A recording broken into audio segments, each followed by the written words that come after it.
Hello, good morning everybody. I'm very pleased to be here for the second year in a row. Copenhagen is, for the second year in a row, sunny as Rome in these days, so it's much more pleasant for me to present and to have this presentation in front of you. I'd like to thank the organizer for this opportunity. What I'm trying to do is to describe a little bit the Energy Union, and we could talk a lot about this flagship program, flagship initiative of the European Commission. But what I'll try to do, given also the audience, given the audience in front of me, I'll try to focus a little bit on what's the perspective for oil and gas, and in particular for gas, looking at the Energy Union framework.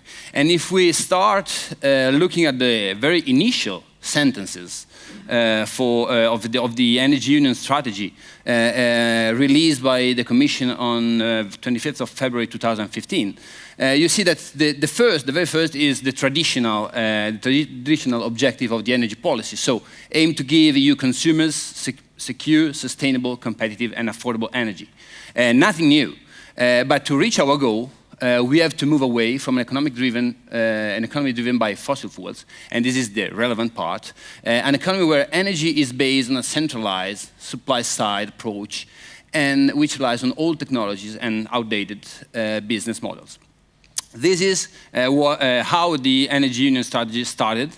But if we look at the context, if we look at the reality on the ground, at the current landscape and the future landscape, we see that these objectives, to reach this goal, won't be so easy, and probably we need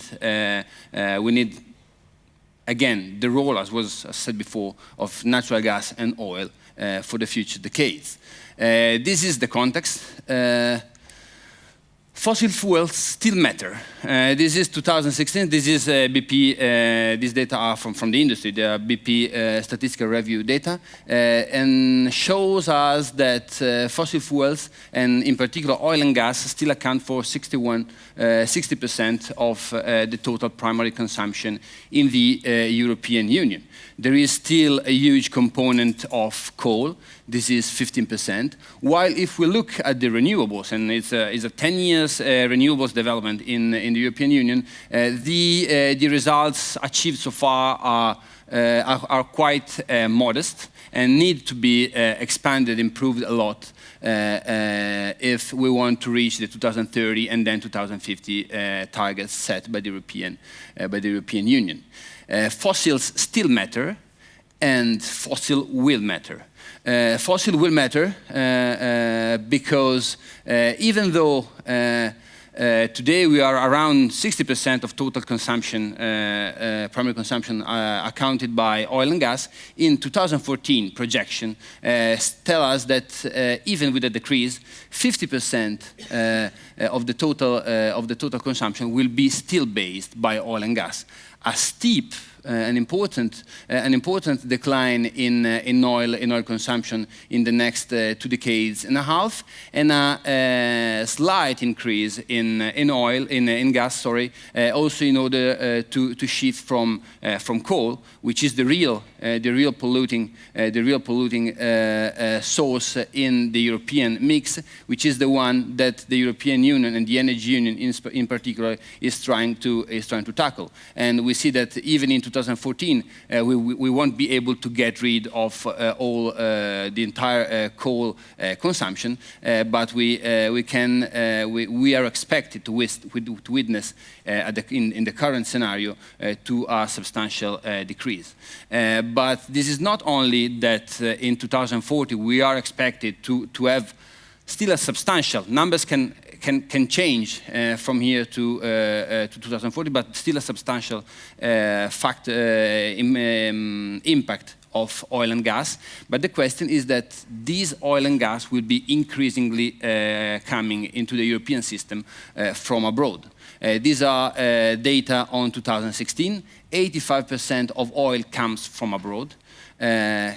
EU only 15%, and Denmark is contributing to this picture. In the future, into 2040, 92% of the oil coming to the European system will be based on imports from non-EU countries, with the remaining 8% just produced within the EU. And if the picture in the oil domain is mitigated substantially by the fact that we have plenty of producers and the portfolio is quite diversified, we see that in the gas sector, this situation is quite different. The reliance on non-European gas supplies is expected to increase, reaching about 90% by 2040. In particular, due to the depletion and the cap put to the Groningen gas field in the Netherlands, which is the most important gas production spot in Europe. But not only this increasing the dependence from abroad, but also a very condensate and concentrated portfolio of suppliers. Was mentioned before Russia, Norway, which is a quasi-EU member, so which is basically considered as a secure supplier, and Algeria, where political but also dynamics related to the energy industry are not providing us a very positive outlook for the future gas supplies coming into the European sector, and the LNG basically from Qatar and potentially from the United States in the future.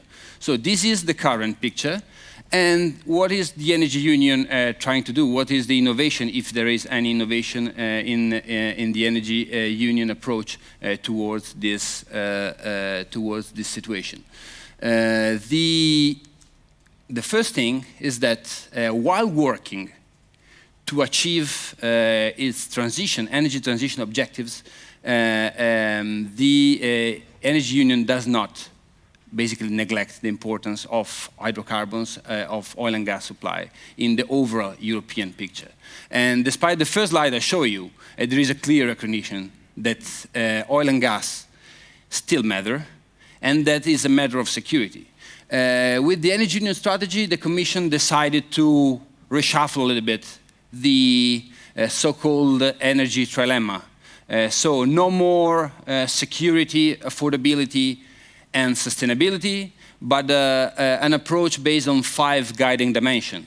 If you try to combine a little bit the 3, you will see that basically we come back to the trilemma, because it's a trilemma and is set to be to stay there for a while. So energy security is the first guiding dimension because of the analysis and because of the context I showed you before. And the fact that is the first guiding dimension identified and addressed by the European Union, by the European Commission, is also determined by the genesis of the Energy Union itself. It's and was a gas-driven initiative. These are the words of Donald Tusk at that time on April 21st, 2014. In an interview at the Financial Times, he was still Prime Minister of Poland and not the President of the Council. But in his letter is the genesis, to the Financial Times is the genesis of the European Union. Europe should confront Russia's monopolistic position with a single European body charged with buying its gas. I therefore propose an energy union. This is what was put on paper even less than 1 year before that the strategy of the energy union was released. Of course, today, luckily, because we have a number of challenges, which are not only the role of Russian gas in the European economic system, but the energy union has evolved. Vice President Šefčovič, the Commission, have worked to have an energy union, which is actually, I don't really know what it is now. Okay, I told you I wouldn't enter into the debate, but just a flash. Energy union is just a framework for a set of policies which are very similar to the one adopted before. There is no institutional change. There is no something similar to Euratom, as was, for instance, foreseen by or suggested by President Tusk. The Energy Union is today a framework where energy security is part of it, and where the European Union is trying to strengthen its position. And when it comes to security, when it comes to energy security, solidarity and trust, we talk in particular about gas, also about oil, and to a certain extent about electricity. But gas is the core of the guiding dimension number one. And there are four pillars that are not very different from what we heard before at the European level in order to tackle this sort of energy insecurity the European is feeling and is expected to face even more in the future, given the increasing dependence on external supplies. The key pillars are diversification. Nothing new. This is a leitmotif. Was mentioned even before. Diversification of sources, of course, of suppliers in the gas sectors are quite limited if you exclude the LNG, because the remaining supplier that can reach the European markets by pipeline are basically the Azerbaijan and the Caspian region and the East Mediterranean region, and of course routes. Turkish stream potentially connecting southern European countries can be a diversification of route. And of course there is the question of LNG, how much and how fast it will be developed, and how much the American market will be able to contribute to European energy security on this. Of course, there is an effort, at least an effort, under the Union umbrella to increase the joint action on security of supply. We'll see later on how. A stronger European role in the global energy market. This is not easy at all, because, as we know, also based on the treaty, Lisbon Treaty, Article 194, single member states have their own power to determine the energy mix. So having a stronger European role in the global energy market is hard, because on the one hand you have the EU, and on the other hand, you have 28 or 27, depends member state. And even if you look at the EU, you will have the Commission, which is certainly with DG Energy and DG Climate, there are a fundamental driver, but this action, this European role, has to be implemented by another actor in collaboration with the Commission, which is the External Action Service, the diplomatic corps of the European Union. So what we have here, stronger European role. The energy diplomacy action plan doesn't say us a lot on how this role will be developed in the future. And then again, better transparency, in particular in the relations between, on the one hand, between companies and national authorities, and on the other hand, between national authorities and European institutions. So far, the Energy Union, when we look in particular at the security dimension of the gas sector, has developed a number of pieces of legislation. The first and probably the most important one is the one on the security of gas supply, which introduces three main or at least reinforces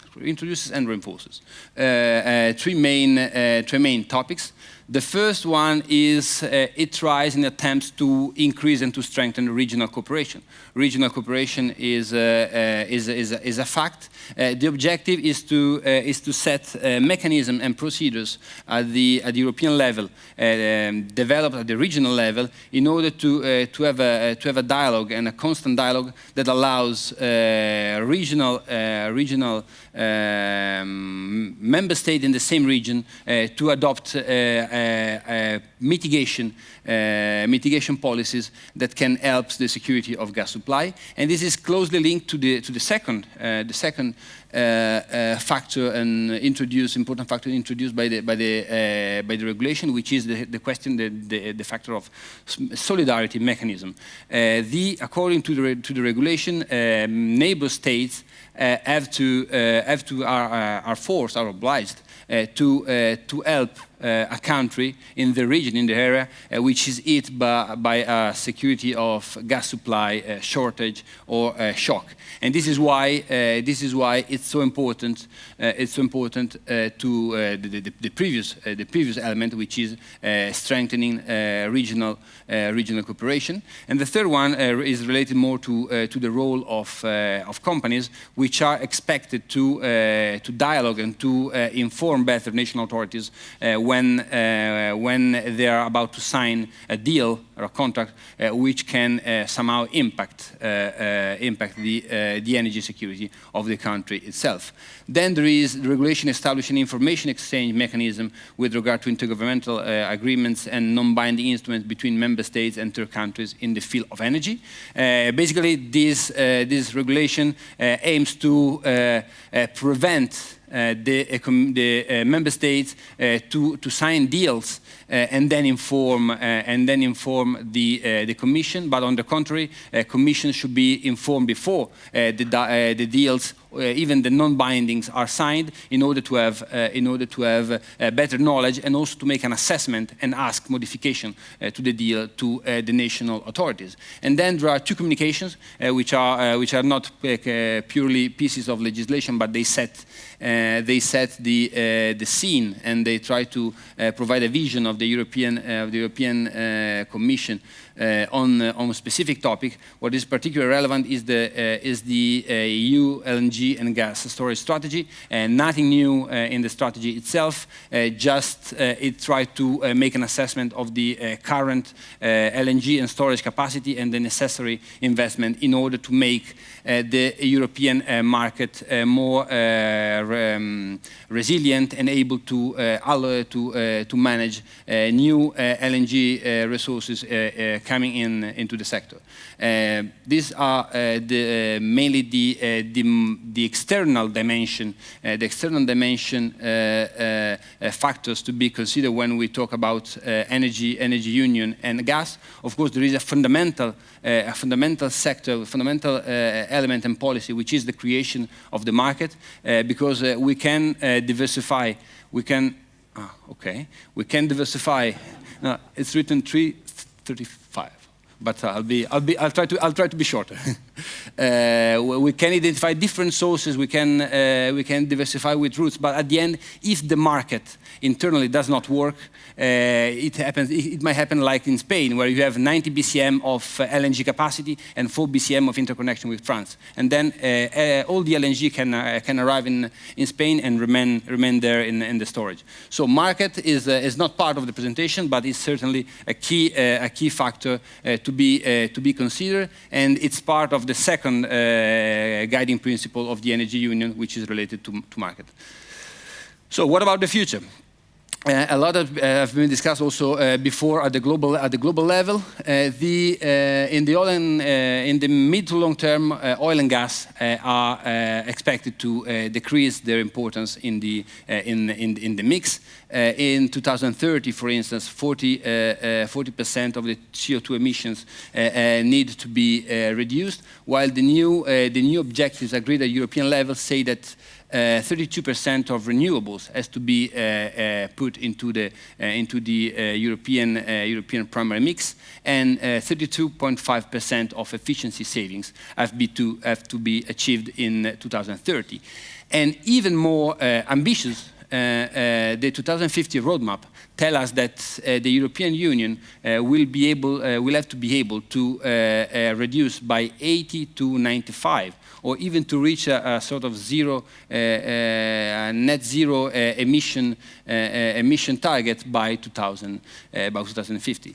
This is, in particular, having seen what the context. This is something not easy to be achieved. How to get it? There are some measures that have to be undertaken. There are some sectors that necessarily will play a key role in this sort of transition. The power sector is certainly one of them. Power sector by 2020 in Europe has to be almost carbon neutral. Like 97% of the generation should be CO2 free. And there is also the transport sector, where the European Commission expects after 2040 to have a huge decrease in the emission of CO2, with a strong implication for in particular for the oil sector. According to the forecast of the Commission, which date back to the roadmap 2050 elaborated in 2011, by 2050, gas will be between 18 and 26%, so not much different from the expectation made by BP, for instance. While the real change will be in the oil sector, where the Commission expects to have a reduction up to 14 to 15%. Of course, these data are quite old.